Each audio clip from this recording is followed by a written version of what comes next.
Hello दोस्तों, कैसे हो आप सब। मेरा नाम सीए हितेश बता है।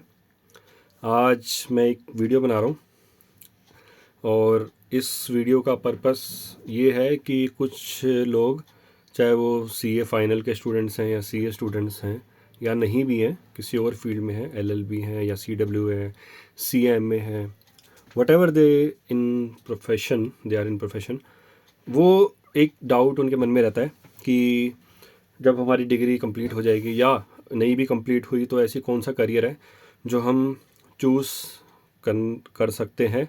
और जब वो कुछ चूज़ कर रहे होते हैं तो उसमें से एक ऑप्शन आता है इनडायरेक्ट टैक्सेशन।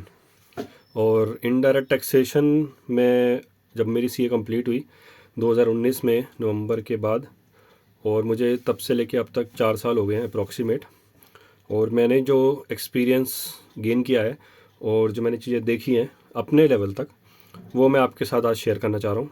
तो माइट भी वो हेल्पफुल हो आपके लिए और आपको एक डिसीजन मेकिंग में हेल्प करे। तो उसी पर्पज़ से मैं एक वीडियो बना रहा हूँ ये वाली। अगर आप अपना करियर इनडायरेक्ट टैक्सेशन में वर्ड यूज़ करूँगा, जीएसटी वर्ड यूज़ नहीं करूँगा, क्योंकि उसमें कस्टम्स भी आता है। कस्टम्स के अंदर आपको पता ही है, एग्ज़ाम में एक वेटेज रहती है जनरली, हमारे टाइम में भी रहती थी। जब हमारे टाइम में थी तो 75:25 की रहती थी जीएसटी एंड कस्टम्स की। तो कस्टम्स का भी 25 मार्क्स का रहता था एग्ज़ाम्स, तो इसलिए हमने भी स्टडी किया था और अच्छा ही किया हमने स्टडी किया, क्योंकि इनडायरेक्ट टैक्सेशन में जिनको करियर बनाना है उसके लिए बड़ा हेल्पफुल रहता है। तो अगर कोई जीएसटी में करियर चूज़ करना चाह रहा है तो उसको क्यों चूज़ करना चाहिए और क्यों चूज़ नहीं करना चाहिए, वो मैं कुछ पॉइंटर बताऊंगा। उसमें आप अपने आप को कहाँ फिट कर रहे हो वो आप देखना। हाँ, अब क्वेश्चन आपका ये आएगा कि यार मैंने तो अभी शुरू ही नहीं किया करियर, तो मुझे क्या पता उसमें क्या होगा, और होगा भी तो मेरे लिए कैसे वो बेनिफिशियल है या हेल्पफुल है। तो मैं एक चीज़ आपको बता दूं, आपने डिग्री ली है, सीए की ली है, सीडब्ल्यू की लिया है, एलएलबी करी है, कुछ भी किया है, और आप इंडियन टैक्स में आना चाह रहे हो, तो आपका पर्पस है अर्निंग। जो बोलता है कि मुझे नॉलेज चाहिए, मुझे एक्सपीरियंस चाहिए, भाई नॉलेज एक्सपीरियंस से आप क्या करोगे, चाहे आप प्रैक्टिस भी कर रहे हो, चलो सीए बन के भी, तो आपको अर्निंग ही तो करनी है। अल्टीमेट पर्पस तो पैसा कमाना ही है। तो हो रहता है वो इंटरव्यूज़ में आप जो लोग बोलते हो वो मतलब कुछ मोड़ करके बोलते हैं, कुछ नहीं बोलते, लेकिन अल्टीमेट पर्पस तो गोल यही होता है कि अर्निंग करनी है और फाइनेंस इकट्ठा करना है। तो उसी पर्पस से मैं आपको एक चीज़ बता रहा हूँ कि जीएसटी में अगर आप आते हो तो आप बहुत कॉन्टीन्यूसली बिजी रहोगे, क्योंकि जीएसटी में इतने चेंजेस हो चुके हैं और आते ही रहते हैं और आएंगे भी। अभी जैसे रिसेंटली बजट आएगा, मे भी उसमें कुछ अपडेट बताएंगे, पूरे साल में इतना कुछ आ जाता है, तो बजट में अगर ना भी आए और आएगा तो इन्फॉर्मेटिव भी हो सकता है और वो इफेक्टिव भी हो सकता है, उसके इम्प्लीकेशंस भी हो सकते हैं। तो वो भी ठीक है, वो आते रहते हैं। तो आपको इसमें प्योरली एक्टिव रहना पड़ेगा। एक्टिव मतलब आप ये लो कि आज ये अपडेट आया तो आपको पता होना चाहिए, अगर आप क्लाइंट फेसिंग पे हो। बैकएंड में जो काम करते हैं ना जीएसटी में, मैं उनको एक बात बता दूं, जो लोग बैकएंड में सोचते हैं ना कि चलो मैं रिटर्न में भरूंगा, मैं डाटा बनाऊंगा, ये करूंगा वो करूंगा, उनकी ज़ीरो वैल्यू है। वो बना लो, लेकिन जब तक आप फ्रंट एंड पे नहीं हो, क्लाइंट फेसिंग नहीं हो और अपने आप को प्रेजेंट नहीं कर रहे हो, आप अपने आप को बता नहीं रहे हो कि I am the person who is manageable, who managing these things in the indirect taxation, तो आपकी वैल्यू नहीं है। भले ही आपको सैलरी अच्छी मिल रही है, कुछ है, लेकिन एक टाइम के बाद आपकी वैल्यू नहीं रहेगी। तो बेटर है अपने आप को ये सोच के आना कि क्लाइंट फेसिंग पे रहना है, अपने आप को सामने दिखाना है कि आई एम द पर्सन और I am the knowledgeable person and I am advising you on the basis of these technical points on these grounds, and you have 2 option, 3 option और 1 option, what ever the case में भी, आपको इनमें से ही choose करना पड़ेगा। अगर आप कुछ और चूज़ कर रहे हो तो ये आपकी कॉल है। इस तरह की चीज़ें आपको क्लाइंट फेसिंग में मिलेंगी। तो ऐसा मत करना कि आप बैकएंड पे एडमिनिस्ट्रेटिव वर्क करने आ रहे हो, ऐसा करके बिल्कुल मत आना। अभी से ही वापस हो जाओ और किसी और फील्ड में अपने करियर चूज़ कर लो। सिर्फ आपको डाटा मिलेगा, वैल्यू ही तो डालनी है, शीटें ही तो कॉपी पेस्ट करनी है, वो रहता है, ऐसा नहीं है। बट उसके अलावा भी काफ़ी चीज़ें जो आपको इंटरप्रेट करनी होगी, आपको डिसीजन मेकिंग लेनी होगी, आपको कॉल्स लेनी होगी, आपको लॉ पढ़ना पड़ेगा। रिसेंटली आपको कई बार नहीं रिकॉल होता, तो आपको वापस जाके देखना पड़ेगा, उसके रिलेटेड केसेस देखने होंगे, उसके अगेंस्ट डिपार्टमेंट के क्या व्यूज़ हैं, क्या वो डिसीजन दे रहे हैं, गवर्नमेंट की क्या एडवाइजरीज हैं, और CBIC, central board of indirect taxation, उसमें क्या उन्होंने पॉइंटर रखे हुए हैं। ये सब मिक्सचर बन के आपको एक कॉल लेनी पड़ेगी। समटाइम्स एक लेवल होता है, समटाइम्स एक लेवल नहीं होता, आप ऑन द फेस भी बता सकते हो, बट ये सोच के आना कि आपको ये चीज़ों पे अपडेट्स रहना पड़ेगा। अरे सर आपने तो क्या क्या बता दिया, मतलब मैं तो छोड़ दिया सर, अब मैं तो डर लग रहा है मेरे को। डरने वाली बात नहीं है। मैं चीज़ें जस्ट आपको एक सैंपल दे रहा हूँ कि आप आओ तो सीरियस हो के आना। आप अगर सिर्फ एक लेमैन की तरह होगे कि चलो हो जाएगा काइंड ऑफ, तो मत ही करो तो ज़्यादा बेटर है। क्योंकि आपकी वजह से आपकी जो लेजीनेस है आपकी, उसकी वजह से आप किसी का नुकसान हो तो वो कभी मत करना। ऐसा कोई काम कभी मत करना कि किसी का नुकसान हो, चाहे आपकी ऑर्गेनाइजेशन है या आपके क्लाइंट्स है या आपके रिलेटिव्स हैं जिनको भी आप एडवाइजरी दे रहे हो। सो फर्स्ट जो मैं अभी इतनी देर से एक्सप्लेन कर रहा हूँ कि बड़ा ही टेक्निकल है। अगर आप टेक्निकल फील्ड में आप नॉलेज नहीं रखते लेकिन आपका इंटरेस्ट है और आप उसको मैनेज करना चाहते हो, तो आप अपना एक्सपीरियंस लीजिए, चीज़ों को पढ़िए, समझिए, हर तरफ से बात कीजिए, लोगों के साथ भी डिस्कस कीजिए, इंटरनेट पे भी देखिए, हर जगह जाइए। लेकिन जो ग्राउंड आप यूज़ करोगे वो लॉ की लैंग्वेज में जाके यूज़ करना। जो एक्ट है, जो रूल्स हैं, एक्चुअल जो अपडेटेड रूल्स हैं, उसमें से आप लैंग्वेज उठाना और वही यूज़ करना क्लाइंट को गाइड करने के लिए, उसी की इंटरप्रिटेशन रखना। थर्ड पार्टी वेबसाइट्स, इतनी सारी वेबसाइट्स हैं, वहाँ पे आप जाके इंटरप्रिटेशन लोगे। मैं नाम भी लेता हूँ, टैक्स गुरु हो गए, टैक्स सूत्र हो गए या टैक्स मैन हो गए, मतलब ये बड़े ब्रांड्स हैं आज की डेट में जो टैक्स की डिटेल्स रखते हैं और वो अपडेट्स भी होते हैं। बट आपके इंटरप्रिटेशन और लॉ का जो वर्डिंग्स है वो आपको अच्छे से अंडरस्टैंडिंग लेनी पड़ेगी, तभी अच्छी एडवाइजरी निकलती है। और एक सिंपल भी हो सकती है, जितना सिंपली बताओ, जितना टेक्निकली बता पाओ नहीं बता पाओ कोई बात नहीं, लेकिन सामने वाले को अच्छे से कम्युनिकेट होना चाहिए। आपकी कम्युनिकेशन स्किल अच्छी रहनी चाहिए। मैं ये नहीं कह रहा होनी चाहिए, मैं कह रहा हूँ रहनी चाहिए। जिसकी नहीं है वो कर लो। आपको इंग्लिश में बात करनी है, हिंदी में करनी है, हाँ सर इंग्लिश नहीं आती हमको, हम तो हिंदी में ही बता पाते हैं, कोई बात नहीं। आप हिंदी में कंफर्टेबल हो तो बता दो ऑर्गेनाइजेशन को, ये भाई मेरी हिंदी का ये स्कोप है। लेकिन आप इंग्लिश भी नॉलेज रखो, एक कम्युनिकेशन की तरह रखो, वो उसको स्किल बनाओ। वो आज की डेट में लैंग्वेज से ज़्यादा वो स्किल बन चुका है।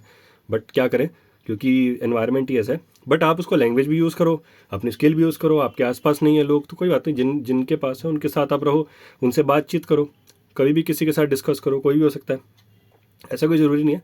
और हाँ, जब आप ये केस स्टडीज़ वगैरह पढ़ रहे हो तो इंग्लिश में ही होते हैं ऑब्वियस, तो आपको पढ़ते पढ़ते ही अपने आप लैंग्वेज आती है।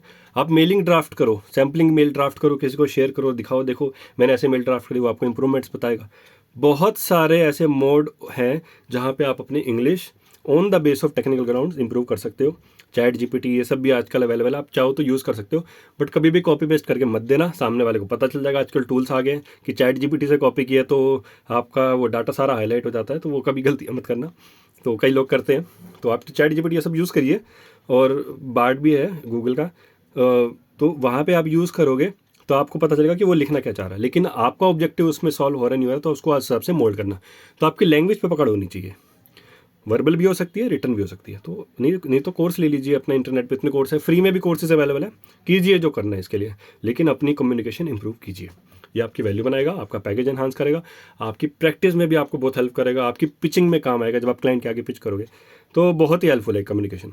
तो फिलहाल मैं टेक्निकल के बारे में बता रहा था कि टेक्निकल नॉलेज आप रखो, सबसे प्रायोरिटी वाला वही होना चाहिए। आप चाहे हिंदी में बोल रहे हो इंग्लिश में बोल रहे हो, आपकी टेक्निकल नॉलेज अच्छी है, नहीं है तो सुनो, सामने वाला अगर कुछ बता रहा है उससे इंटरप्रेट करो, लॉजिकल सोचो, फिर उसका लॉ के हिसाब से सोचो कि लॉ में क्लियर अगर अंडरस्टैंडिंग दे रखी है तो आप लॉजिकली फिर नहीं जाओगे, फिर तो लॉ के हिसाब से जाओगे। जैसे प्लेस ऑफ सप्लाई है, section 13, section 12, section 10, section 11 of IGST act, आपको इसमें जाकर देखोगे ना, क्लियर लैंग्वेज है किसका आपका प्लेस सप्लाई कहाँ लगना चाहिए, कैसे लगना चाहिए और कब लगना चाहिए, सब क्लियर है। फिर आपका टाइम ऑफ सप्लाई, फिर आपकी सप्लाई की डेफिनेशन, फिर आपका section 17, section 16 ITC input tax rate, सब क्लियर दिए हुए हैं। एक बार, दो बार, तीन बार, चार बार, 5 बार भी पढ़ोगे ना, क्लियर हो जाएगा और टिप्स पे रह जाएगा। ऐसी कोई बात नहीं, कोई इतना मुश्किल नहीं है। हाँ, जो टैक्स में इंटरेस्ट रखते हैं उनके लिए ईजी हो जाएगा थोड़ा सा, क्योंकि वो उसी में जाना चाहते हैं, उनका माइंडसेट भी वैसा हो जाता है। लेकिन जो ऑडिट से अगर टैक्स में आना चाह रहे हैं तो भाई लोग अच्छे से रेडी हो के आना कि आपको टेक्निकल अपडेट होना ही पड़ेगा और आपको लॉ की लैंग्वेज। हाँ, एक मैं चैलेंज बताता हूँ जो मेरे को लग रहा है आपको आ सकता है। सपोज़ आपने GST पढ़ा, मान लो 3 साल पहले पढ़ा था, फिर आपने स्विच किया, 2 साल, 1 साल, 6 महीने, वट जो मर्जी, कोई एक पीरियड आ गया जब आपका कंफर्ट खत्म हो गया कि यार मेरे को अब GST नहीं आता है तो उतना नहीं है, मैं अपडेट नहीं हूँ, kind of these things. Suppose आपने 1 साल बाद वापस स्विच किया GST में, जो फ्रेश GST में आ रहे हो वो तो फ्रेश पढ़ेंगे, जो पिछले से वापस आ रहे हैं तो आप फ्रेश ही उठाइए, उसको स्टडी कीजिए, आपको रिकॉल होगा। 70 से 60% वही है, 40% सिर्फ अपडेट्स हैं, थोड़े बहुत लॉ में चेंजेस हैं, मेजर चैप्टर्स में चेंजेस है, असेसमेंट वैसे ही है, थोड़ा बहुत और हो सकता है। लेकिन जो इनपुट टैक्स क्रेडिट, सप्लाई और जो time of supply, place supply, ये एज इट इज़ है, कहीं ना कहीं आप दोबारा भी रिकॉल कर सकते हो तो कॉन्फिडेंस आ सकता है। मतलब जो मेरे को लग रहा है, बाकी थोड़ा सा हो सकता है कुछ अपडेट हो, तो वो तो आते रहते हैं चेंजेस, लाइफ में भी तो चेंजेस आते हैं, तो उसके हिसाब से आप अपने आप को एडजस्ट नहीं करते। तो ये भी वैसा है, GST लाइफ की तरह ही है। सेकंड चीज़, भैया नॉलेजेबल रखो अपने आप को। अगर नहीं पता, जहाँ आपको इमीडिएट लगता है कि यार ये चीज़ मेरे को नहीं पता, इमीडिएटली बैठो, उठो, पढ़ो, समझो। मोबाइल हाथ में है, लैपटॉप हाथ में है, टैबलेट हाथ में है, सब अपने पास होता है, इंटरनेट भी होता है, देख लो, लेज़ी मत बनो इसमें। जब भी टाइम मिले, ठीक है, टाइम की शॉर्टेज है तो अपडेट रहो अपने आप को। भैया टैक्स लॉ, इंसान कमाता है जॉब से, जॉब वाला कमाता है बिजनेस से, बिजनेस वाला कमाता है किससे? जो ये इकोनॉमी है, इकोनॉमी में जो चल रहा है। और जब इकोनॉमी रन करती रहेगी, टैक्स पे होता रहेगा गवर्नमेंट को।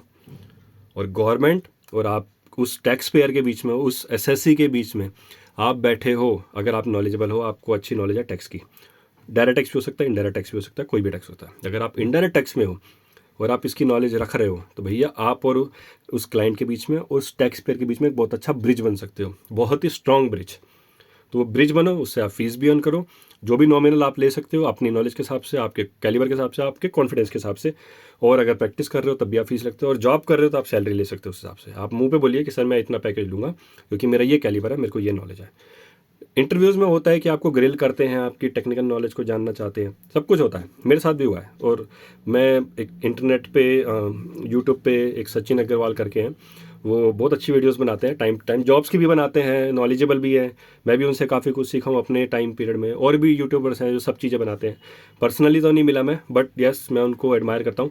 वो बहुत अच्छी वीडियोस बनाते हैं, आप जाइए उनको देखिए, उनके वैसे ही इतने फॉलोअर्स हैं, 100-200 और बढ़ा दोगे मेरे कहने पे तो कोई फ़र्क नहीं पड़ेगा उनको, बट आपकी नॉलेज बढ़ जाएगी। आपको एक क्राइटेरिया मिल जाएगा कि भैया लाइफ में ये बंदा इंडायरेक्ट टैक्स में कई साल से बिग फोर्स में भी काम कर चुका है, और वैसे भी इसकी वो अच्छी नॉलेज थी जब वो CA फाइनल कर रहे थे।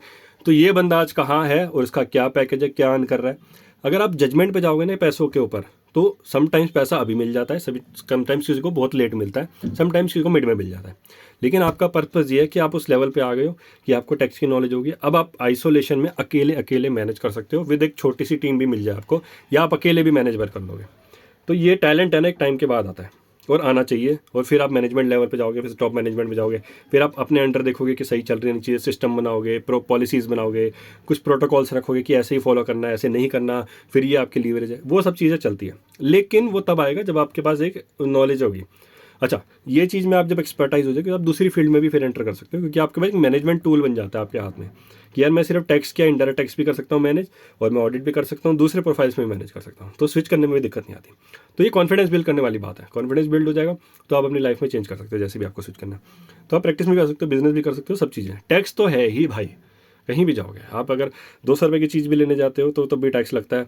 और आप 1 करोड़ की या 5 करोड़ के बड़े बड़े प्रोजेक्ट्स में हैंडल करोगे, वहाँ पे भी टैक्स अच्छा खासा जाता है। तो नॉलेज हर जगह है, और लॉ सेम है।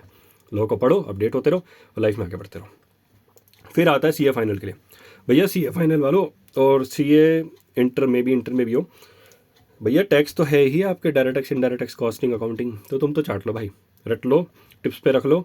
हाँ, एग्जाम टाइम पे जो तुम्हारे रेलेवेंट है वो करके जाओ, लेकिन लाइफ में टैक्स होना चाहिए नॉलेज। आपका ऑडिट प्रोफाइल अगर होगा ना, उसमें भी टैक्स की बातें आती हैं, चाहे डायरेक्ट टैक्स चाहे इनडायरेक्ट टैक्स की, तो दोनों काम आएगा। इनडायरेक्ट टैक्स का थोड़ा सा रिपोर्टिंग है कि भैया कितना टैक्स खड़ा है पोर्टल पे, कितना टैक्स खड़ा है आपकी बुक्स में, और जो गैप है क्यों है, why this gap is standing in your books with the GST portal, blah blah blah, सब आएगा। तो भैया वहाँ पे भी रखो। फिर जब आप GST वाले ऑडिटर से डिस्कस करोगे तो आपको आपकी बातें ऊपर से नहीं जानी चाहिए। फिर आप बोलोगे सर स्टैंडर्ड ये बोल रहा है, बुक्स ये बोल रही है, और आपकी ये बोल रही है, फिर वो ऐसा कुछ एक्सप्लेन कर देगा, आपको समझ नहीं आएगा, आपके ऊपर से निकल जाएगा, हाँ हाँ ठीक है लास्ट मोमेंट है, चलो करते हैं रिटर्न फाइलिंग। तो ये बहुत बार होता है। मैं नहीं करता भाई ऐसा, मैं अच्छे से बैकअप रखता हूँ, समझाता हूँ, एक्सप्लेन करता हूँ। वो हाँ इफ़ एंड बट्स होते हैं, आई एग्री कि IGST CGST SGST कहीं ना कहीं गैप्स होते हैं, तो बट हम ऐसे किसी को घुमाते नहीं है, झूठ नहीं बोलते, जो एक्चुअल फैक्ट है वो बता देते हैं कि दैट इज़ द रीज़न। फिर मैनेजमेंट अपने हिसाब से डिसीजन लेता है, अपनी रिपोर्ट में डालता है, फिर अपना ऑडिटर डालता है। तो CA फाइनल वालों, आप भी अच्छे से प्रिपेयर कीजिए, GST काम आएगा, ऐसी बात नहीं है, इनडायरेक्ट टैक्स भी काम आएगा। और कस्टम्स, ए भैया कस्टम्स में तो मतलब इतना कुछ भरा पड़ा है, लेकिन पुराना है, मतलब मैं नहीं कहूँगा ये बहुत नया है। आने वाले टाइम में गवर्नमेंट इस कस्टम्स को भी मोल्ड कर दे। IGST तो डाल चुकी है, अब IGST ही छोड़ देगी, बाकी सब उठा के चेंज कर देगी, वो भी कर सकती है। मोदी गवर्नमेंट आ जाए तो कुछ भी हो सकता है। टाइम भैया फिक्स है, 31 दिसंबर को रिटर्न लास्ट डेट है, तो लास्ट डेट है, तुम जो मर्जी कर लो। तुम्हारे बच्चे रो रहे हैं, साला तुमने कुछ खाया पिया है नहीं, कोई तुमको पूछ रहा है जिंदा है मर गया, साला क्या हो गया, बट भाई 31 दिसंबर है तो 31 दिसंबर है। तो GST में तो ऐसा हो गया कि भैया डेट फिक्स है, तो उस हिसाब से रेडी हो जाओ। अगर जो जीएसटी में आना चाहो नहीं है तो बाहर बाहर ही चुपचाप निकल लो दूर तक मत दिखना, किसी और फील्ड में जाओ, अपना करियर बनाओ। लेकिन अगर जीएसटी में आना है तो टाइम के पक्के चलो, हर चीज़ डिलीवर करो टाइम से, मेल पे अच्छी से बातें बताओ कि भैया ये इश्यूज़ हैं। 10 महीने बाद भी, 1 साल बाद भी मेल खुलेगी, रेड रेड होना चाहिए उसमें, भैया ये देखो ये बातें हमने बता दी थी, सर्च करके नाम डाल के डाल दो, जो भी कंपनी जो भी क्लाइंट है आपका। तो सब बैकअप्स होने चाहिए। एंड सीटीसी एंड फीस, भैया जीएसटी में नॉलेज हो गई, सब हो गया अच्छे से, मैंने समझ लिया, भैया सीटीसी नहीं मेरी ग्रो हो रही, मैं क्या करूँ, लाइफ में करियर ही नहीं बन रहा, क्लाइंट फीस ही नहीं दे रहा, वट तो भैया कोई बात नहीं, आप लगे रहो, नॉलेज बढ़ाते रहो, टिके रहो। जैसे चेंजेस आ रहे हैं आपको पता होना चाहिए, क्लाइंट खुद भागता हुआ आएगा। यार मतलब मैं अपना एग्जांपल लेता हूँ, हितेश जी यार ये चेंज आया है, आपने पढ़ा है? हाँ मैंने सर पढ़ लिया है, आप बताइए। सर ये बताइए तो सही क्या चेंज है, मतलब मेरे को तो समझ ही नहीं आ रहा है। सर फीस लगेगी, मतलब चलो 10,000 लगेगी, 50,000 लगेगी, 30,000 लगेगी, whatever, company to company depend करता है। मैं आपको बिल भेज दूंगा, आप आइए बैठते हैं, हम डिस्कस करते हैं, मुझे फैक्ट दे दीजिए मेल पे, ये है मेरा ये केस है, और ऐसे बताइए। ओपिनियन की भी फीस आती है, समटाइम पैकेज में होता है, समटाइम अलग से बिलिंग होती है। तो भैया आप नॉलेज रखो, किसी को नहीं पता होगा, आपको पता होगा, कहीं ना कहीं तो आप बता पाओगे, एडजस्ट कर पाओगे, समझा पाओगे, कुछ लॉजिकली तो निकालोगे जब आपको नॉलेज होगी। नॉलेज ही नहीं होगी तो कोई पूछेगा, कहेंगे यार चल छोड़ना, किसी और से पूछते हैं, आपका पत्ता कट गया। ये गया आपका लीड, इसको लीड बोलते हैं, कि एक लीड तो आई छोटे से असाइनमेंट की, चाहे छोटा सा असाइनमेंट, छोटा हो, बड़ा हो, मोटा हो, पतला हो, कैसा मर्जी हो, आप उसको हैंडल कीजिए, उसमें नॉलेज लीजिए, अपनी अपनी एक्सपीरियंस को बढ़ाइए। ऐसे ही एक्सपीरियंस बढ़ेगा भाई जीएसटी में। हर बार रिटर्नें सेम होती है, थोड़े फिर बट उससे रिक्लेम ओपनिंग बैलेंस, मतलब सिरदर्दी बन गया आज के डेट में, कईयों का मैच होता है, कईयों का नहीं। और कई बार आपको क्लाइंट ऐसा मिल गया कि वो अड़ गया 1-1 रुपये पे, भैया मेरा तो 1-1 रुपये मैच करो, तो भैया आप बोलेंगे हाथ जोड़ दो सर, ऐसी फीस नहीं चाहिए कि हमारा जीना हराम हो जाए, आप मुझे बता दो क्या डालना है क्या नहीं डालना। वो कहेगा नहीं नहीं नहीं, आप ही तो मैनेज कर रहे हो यार, असाइनमेंट क्यों दिया आप। बड़ी कंपनी वाले वो नहीं छोड़ते। तो अगर आपके पास है कुछ, उसको अच्छे से एक्सप्लेन करने के लिए आपको नॉलेज होनी चाहिए। चलो आगे बढ़ते हैं। लिटिगेशन, अरे भैया,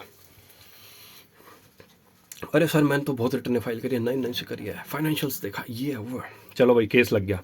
केस मतलब सेक्शन 73 का, जिसमें आपको नोटिस आया, आपको ASMT 10 इशू किया कि आपको ये चीज़ें लाओ, बैलेंस शीट लाओ, पेन लाओ। भाई साहब 15-20 चीज़ें डाल दी।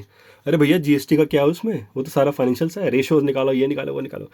एंड में आके वो 99C में जाके मैचिंग करनी शुरू कर देते हैं। हाँ भैया टर्नओवर इतनी है, 9C में इतनी, ओके ठीक है, आईटीसी लेजर निकालो और यहाँ पे ये करो, तो मैच करा दो। हाँ फिर आपने कितना लिया है, अच्छा कम लिया, ज़्यादा लिया, 2A में तो इतना है, इतना इतना है। तो ऐसे करके सारी चीज़ें क्लियर होती हैं। फिर जब हम डिपार्टमेंट के आगे प्रेजेंट करते हैं अपने आप को, हाँ उनके अपने पॉइंट्स आते हैं, वो भी हम क्लियर करते हैं। बट जब आप DRC 10 असेसमेंट 10 का आप नोटिस देखोगे और उसमें जो चीज़ें मांगी होगी, कहेगा भैया ये तो प्रोफाइल ही नहीं है, ये तो साला फाइनेंस प्रोफाइल से है, ये ऑडिट प्रोफाइल से चीज़ें आ रही हैं। तो होता है भाई ऐसा, तो जो पहले डर गया वो मर गया तो ऐसा नहीं होता। एंड में वो जो जीएसटी में रिटर्न्स फाइल्ड है, जो आपने रिपोर्टिंग करी, जो आपके पास बैकअप्स हैं, उसी से ही एक्सप्लेन करना होता है। डिपार्टमेंट कुछ भी आपको दे देगा, लेकिन डजंट मीन कि वो गलत है, आप सही हो, आपको ये प्रूफ करना है। उनको गलत प्रूफ नहीं करना, आपने जो रिपोर्टिंग करी है उसको आपको प्रूफ करना है। हाँ फिर उनके पॉइंट्स क्लैरिफाई हो जाएंगे उसी के थ्रू, अगर आप ऑनेस्ट हो।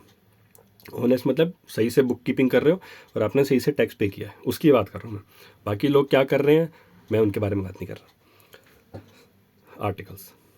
आर्टिकल्स तो पता ही होगा आपको, जो आपकी CA फर्म में काम कर रहे हैं वो आर्टिकल्स नहीं, जो आप ब्लॉग लिखोगे, जो आप अपनी नॉलेज थ्रू राइटिंग शेयर करोगे, जो सीनियर लोग होते हैं जिनके पास नॉलेज होती है। हाँ भाई मैं भी सीनियर हूँ, मतलब मैं अपने आप को उनसे थोड़ा कम मानता हूँ, क्योंकि हम भी लर्न कर रहे हैं। अपने आप का जब आप हाई मानने लग जाते हो ना, तो वहाँ आपकी लर्निंग जीरो हो जाती है। तो कभी आप ऐसे मत समझो कि आप बहुत सीनियर लेवल पे हो और आपके सब जूनियर हैं, मेरे को नॉलेज है, मैं बॉस हूँ, वट एवर। ऐसा कभी नहीं, आप लर्निंग करते रहो, अपने आप को ऐसा मानो कि आप स्टूडेंट हो और लाइफ भर सीखते रहो, तो आप बहुत आगे जाओगे। तो आर्टिकल्स जो लोग लिखते हैं, जो ब्लॉग लिखते हैं, लिंक्डइन पे मैंने भी कोशिश करी है लिखने की, पहले लिखे थे और अपने टाइम पे भी लिखे थे और आज भी लोग लिख रहे हैं। तो उनके आर्टिकल्स पढ़ो, उनकी लैंग्वेज समझो। जिसकी लैंग्वेज आपको नहीं समझ आएगी, आप पकड़ लोगे कि यार ये लिख तो रहा है बट इसका ना लिंक नहीं कर रहा चीज़ें, और मेरे को थोड़ा सा लिखने में जो इसने लिखा है मुझे समझ नहीं आ रहा। लेकिन जब आप ऐसे बंदों की पढ़ोगे जिसने लॉ भी अच्छे से एक्सप्लेन किया है, उसके केसेस बताए हैं, ओपिनियन भी दे दिया, संभव ओपिनियन देते नहीं है लोग आर्टिकल्स में, वो सिर्फ ये बताते हैं कि ये केस है, ये फैक्ट्स है, now the reader has to decide what should be the probable action to be taken on the basis of these facts. तो वो लोग ऐसे करते हैं। तो आप लोग जब उनकी पढ़ोगे ना लैंग्वेज, तो आपको भी सीखने को मिलेगा। मैं तो कह रहा हूँ, अगर आपको लॉ में अपडेट रहना है ना, तो ऐसे आर्टिकल नए नए आते रहते हैं डेली बेसिस पे।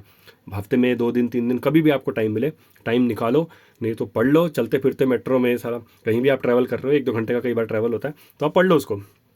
रात को निकाल के रखो, सुबह निकलने से पहले अपना निकाल लो, डाउनलोड कर लो, या वीडियोस देख लो वो भी। बट इसका सही बता, सबसे फास्ट सोर्स है कि आप उसके आर्टिकल पढ़ लो। वहाँ से आपको जो नॉलेज मिलेगी ना, जो वो बंदा लिख रहा है, जब आप ऑफिस पहुँचोगे, जब आप अपनी बिजनेस प्लेस पे पहुँचोगे, तो आपको लगेगा ना वाकई में आपने जीएसटी में कुछ पढ़ा है। तो एक टेक्निक ये भी अच्छी है, ब्लॉग्स वो क्या होता है कि ब्लॉग्स में ना कुछ और बातें भी होती हैं, लेकिन आर्टिकल्स में ना main to the crux point लिखता है, वो लॉ की लैंग्वेज डाल देता है, फिर अपना ओपिनियन देता है, अपनी अपनी इंटरप्रिटेशन देता है, लेकिन एंड में वो ग्रे एरिया छोड़ देता है कि सामने वाला ही डिसाइड करेगा इसमें क्या होना चाहिए। केस लॉस पढ़ो, वहाँ पे जो कोर्ट है अपना, हाई कोर्ट, सुप्रीम कोर्ट, इतने सारे डिसीजन दे चुका है, और जो डिपार्टमेंट की व्यूज़ भी आते हैं वो भी इसमें होता है कि भैया डिपार्टमेंट तो इस बात पे लड़ रहा है, लेकिन जो टैक्स पेयर है उसने ये फैक्ट्स रखे हैं, जो उसका लॉयर है उसने ऐसे प्रेजेंट किया है। जब कोर्ट में गया केस, या बिफोर कमिश्नर अपील्स, या what ever on the tribunal पे गया, तो उन्होंने ये फैक्ट्स रखे। जब आप उनको पढ़ोगे ना, ये भैया इतनी सारी चीज़ें डिस्कस हुई हैं, मतलब बहुत सारी होती हैं, बट मेन बातें लिखी जाती हैं। और जो फिर सामने वाले ने, जो उस ऑनरेबल ट्रिब्यूनल ने, honourable supreme court, honourable high court ने जो इंटरप्रिटेशन लिया है, और जज की जो वर्डिक्स होती हैं, हाई कोर्ट सुप्रीम कोर्ट जज की, उनकी वर्डिक्स वो लिखते हैं, और उनके आखिरी पैराग्राफ को पढ़ लोगे ना, वहाँ भी आपको समझ आएगा इसका ये डिसीजन था। लेकिन फैक्ट्स भी पढ़ो, समटाइम 26 पेज का, 100 पेज का, 200 पेज का होता है, लेकिन आप मेन पे चीज़ें पढ़ सकते हो, उनके क्रक्स भी आते हैं। मतलब टेक्स्ट मेन पे तो बहुत आते हैं, आप चाहो तो वहाँ भी देख सकते हो। एंड लिंक्डइन, भैया लिंक्डइन पे तो लोग जॉब भी ढूंढते हैं, जीएसटी भी अपडेट्स डालते हैं, सब करते हैं। मेरा एक फ्रेंड है आशुतोष, लॉयर है, एंड मेरी पिछली ऑर्गेनाइजेशन में था, बढ़िया बंदा है, और भाई वो डालता है, और समटाइम मैं नहीं डाल पाता, जितनी उसका कैलिबर है वो डालता है, मतलब हेड्स ऑफ टू हिम, वो इतना एफर्ट लगाता है। जीएसटी वो समझने की कोशिश करता है और समझ भी जाता है, क्योंकि वो कॉन्टीन्यूस है। जो लोग हार मान के बैठ जाते हैं ना, मैं तो कहूँगा इस जैसे बंदे से सीखो कि भैया ये बंदा है जो आज भी टिका हुआ है, सारी सेना मर चुकी है, वो अकेला बंदूक भाला लेके खड़ा है और लड़ रहा है आज भी, लेकिन हार नहीं मान रहा वो। मतलब ऐसा बंदे से सीखने को मिलता है, बढ़िया बंदा है। तो कई लोग ऐसे होते हैं जो लिंक्डइन पे पोस्ट डालते हैं, वो उनमें से एक है। आप जाइए अपने उसमें ऐसे लोग को फॉलो कीजिए जो इनडायरेक्ट टैक्स के, जैसे ईवाई में काफ़ी लोग हैं अच्छी खासी अपडेट डालते हैं, टेक्निकल टर्म्स भी यूज़ करते हैं, एक सिंपल टर्म यूज़ करते हैं, और अपडेट्स तो बिल्कुल डालते हैं। तो भैया दिन में मैं तो कहूँगा लिंक्डइन मॉर्निंग में या दोपहर में एक बार खोल लिया करो। तो जो लोग सो भी रहे होते हैं, जब उठ जाते हैं, वो ब्लॉग डालते हैं, तो वो पोस्ट डालते हैं, उनसे ही अपडेट हो जाया करो। मैं कह रहा हूँ महीने के अंदर आपको जो अपडेट मिलेगा ना, वो अपडेट आपको किसी बुक में नहीं मिलेगा, किसी किताब में नहीं मिलेगा, किसी वेबसाइट में नहीं मिलेगा। आप जाइए अच्छे से अपडेट कीजिए। तो ये थोड़ा सा एक्सपीरियंस था जो मैंने आपके साथ शेयर किया, मतलब बहुत ही छोटा सा एक्सपीरियंस है। मेरे से काफ़ी अच्छे एक्सपीरियंस होल्डर हैं मार्केट में जो जीएसटी का मैनेज कर रहे हैं, बड़ी बड़ी कंपनीज वाले क्लाइंट्स हैं उनके पास, मेरे पास भी हैं। तो मैं भी कोशिश कर रहा हूँ, आज मैं भी सीख रहा हूँ उनसे, वो भी हमसे सीख रहे हैं, हम भी उनसे सीख रहे हैं, ऐसे सीखते रहना चाहिए। जीएसटी ऐसे ही चलेगा, गवर्नमेंट भी चेंजेस लाएगी, तो गवर्नमेंट जो चेंजेस लाते हैं उसको आपको पता होना चाहिए।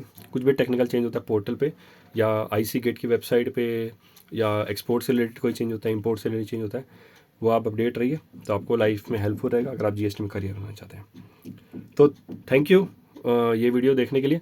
होप इस वीडियो से आपको कुछ हेल्प मिलेगी आपको करियर चूज़ करने के लिए, और आपको जीएसटी में कैसे आपको रन करना चाहिए। सो मेरा पर्पज़ यही था, होप मेरा पर्पज़ अचीव होगा, और आपके साथ ही मैं भी आगे बढ़ूँगा। तो आगे बढ़ते रहिए, लॉ को पढ़ते रहिए। Thank you, bye bye.